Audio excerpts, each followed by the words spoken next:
Ассаламу алейкум, менің YouTube каналыма қош келдіңіздер. Бүгін сіздерге осындай дәмі өте ерекше болып шығатын мясо по-французски пісіретін боламын. Менің каналыма міндетті түрде тіркеліп, пікір қалдырып, қоңыраушаны басып қойыңыздар. Жаңа видеоларымды жіберіп алмайтын боласыздар.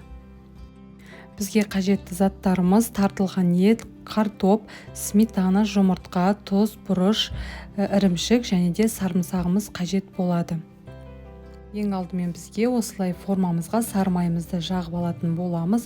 Одан кейін томалақтап тұралған картопымыздың барлығын салып, тұзымызды сеуіп, сарымсағымызды ортасынан бірлеп бөліп, яғни әр бөліктерімізді жақсылап турап аламыз. Одан кейін бетіне салып, дәміне қарай тұз, бұрышымызды салып, және де фаршымызды барлығын салып шығатын боламыз. Және де қызанақта салып жіберулеріңізге болады. Сметанамызға бір жұмыртқамызды жарып, жақсылап араластырып алатын боламыз. Сметанамызды барлық жеріне жақсылап құйып алатын боламыз.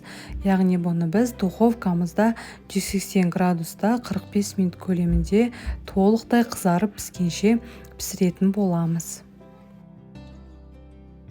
Қызарып пісті деген кезде бетіне ірімшігімізді барлық жеріне сеуіп, тағы да 15 минут көлемінде қызартып пісіретін боламыз. Міне біздің мясо по-французскийіміз дайын болды. Дәмі өте ерекше, басқа тағамдарға ұқсамайды. Міндетті түрде жасап көріңіздер. Сіздерге ұнайды деген ойдамын. Каналыма міндетті түрде тіркеліп, пікір қалдырып, қоңыраушаны басып қойыңыздар. Басқа да жаңа видеоларымды жіберіп алмайтын боласыздар.